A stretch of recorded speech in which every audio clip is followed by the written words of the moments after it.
Hi guys, welcome to new videos. చూస్తున్నారుగా ఈరోజు junior NTR అన్న మాస్ అప్డేట్ అనేది వచ్చింది. ఎన్టీఆర్ అన్న దేవర ఎప్పుడు రిలీజ్ అవ్వబోతుంది క్లియర్ కట్గా డేట్తో సహా ఎన్టీఆర్ అన్న అఫీషియల్ ట్విట్టర్లో అయితే పోస్ట్ చేయడం జరిగింది. సో అఫీషియల్ పేజ్లో అయితే రావడం జరిగింది భయ్య. సో నిజంగా చెప్తున్నా, ఈ పోస్టర్ చూసినప్పుడు మాత్రం నాకైతే బూస్ బాంబ్స్ వచ్చిందని చెప్పుకోవచ్చు. ఎందుకంటే చాలా సీరియస్నెస్ తోటి చాలా క్రేజీగా అనిపించింది ఈ పోస్టర్ నాకు. సో చాలా అట్రాక్టివ్గా అనిపించింది నాకైతే. ఇదే పోస్టర్ అన్నమాట. మీరు కనుక చూసే ఉంటారు డెఫినెట్లీగా ఎన్టీఆర్ అన్న లేకుంటే దేవరా పోస్టర్ అని కొట్టినా డెఫినెట్లీ న్యూ లుక్ అని కొట్టినా వచ్చేస్తుంది. సో 10/10/2024 నాడైతే రిలీజ్ కాబోతుంది అని క్లియర్ కట్గా అర్థమైంది. కానీ ఇది దసరాకు రాబోతుంది భయ్య. సినిమా మాత్రం వేరే లెవెల్ ఉండబోతుంది.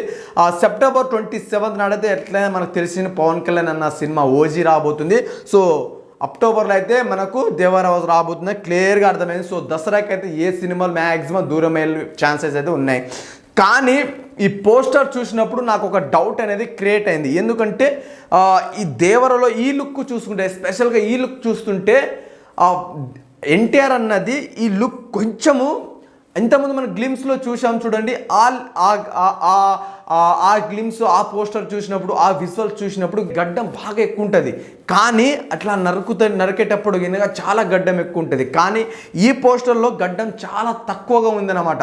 సో ఇక్కడ నాకు ఏమర్థమైందంటే క్లియర్గా ఎన్టీఆర్ అన్న డ్యూయల్ రోల్లో చేయబోతున్నాడు అని క్లియర్ కట్గా అర్థమైంది. సో చాలా క్రేజీ కదా. ఎందుకంటే ఎన్టీఆర్ అన్న డ్యూయల్ రోల్లో చేస్తే మనం చాలా హ్యాపీగా ఫీల్ అవుతాం. ఎందుకంటే ఎన్టీఆర్ అన్న ఒక సింగిల్ రోల్లో చూసి, అంటే సింగిల్ ఎన్టీఆర్ని చూసి అరాచకం, ఇంకా డబుల్ యాక్షన్లో చేస్తే ఎన్టీఆర్ అన్న ఎన్ని అరాచకాలు సృష్టించడో మనకు ఇక క్రేజీగా ఉండబోతుంది అనిపిస్తుంది. ఎందుకంటే ఎన్ని అరాచకాలు సృష్టించడో అందరికీ తెలిసిన విషయమే. ఎందుకంటే ఎన్టీఆర్ అన్న ఇంకొక పోస్టర్ ఏంది, ఈ పోస్టర్లో ఇంకొక అబ్జర్వేషన్ ఏంటంటే బ్యాక్ సైడ్ ఒక కొండ ఉంటుందన్నమాట. సో ఒక బండరాయి, పెద్ద బండరాయిని, ఆ బండరాయిని వీళ్ళు కులదైవంగా భావిస్తారన్నమాట. అంటే నాకు క్లియర్ కట్ ఏమర్థం ఏంటంటే ఈ బండరాయిని ఒక దేవుడిలాగా పూజిస్తారనమాట. సో దానికి ఒక తిలకం గిన పెట్టారు భయ్య. సో ఇట్లా అడ్డంగా బొట్టేసి నీట్గా తిలకం పెట్టి మధ్యలో ఒక రెడ్ కలర్ తిలకం అనేది పెట్టారు. సో ఈ బండరాయిని అంటే ఆ తెగకు సంబంధించిన వాళ్ళు ఒక మత్స్యకారులైనా కావచ్చు, లేకుంటే మనకు దొంగతనం చేసి, అంటే ఆ వెనుకబడిన తెగ వాళ్ళు కావచ్చు. సో ఆ గిరిజన తెగకి ఈ బండరాయి దేవత రాగా అనేది ఉంటుంది. సో ఆ తెగ నుంచి వచ్చిన వాడు మన ఎన్టీఆర్ అనేది క్లియర్ కట్గా అర్థమైంది. కాకుంటే ఈ షాట్ అయితే ఏదైతే ఉందో, ఈ స్పెషల్ ఈ షాట్ మాత్రం ఎంట్రీ షాట్ అయ్యే ఛాన్సెస్ అయితే ఎక్కువగా ఉన్నాయనిపించింది నాకు.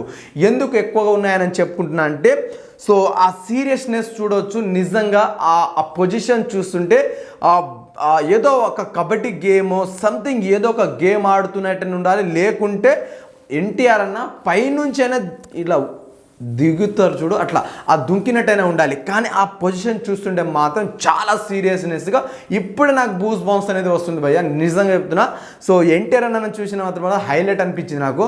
సో ఇంకా ఎన్టీఆర్ అన్న అఫీషియల్ పేజ్లో అనౌన్స్మెంట్ చేసినంటే డెఫినెట్లీగా మనకు వచ్చేసి మనకు 10/10 అంటే అక్టోబర్ నాడు అంటే దసరాకి అయితే రిలీజ్ కాబోతుందని మనకు కాన్ఫిడెంట్గా చెప్పుకోవచ్చు. ఎందుకంటే పోస్ట్ పోన్ అయింది కాబట్టి. సో నాకు ఈ లుక్ చూసినప్పుడు వేరే లెవెల్ అనిపించింది. మీకు ఎలా అనిపించిందో కింద కమెంట్ సెక్షన్లో కమెంట్ చేయండి గైస్.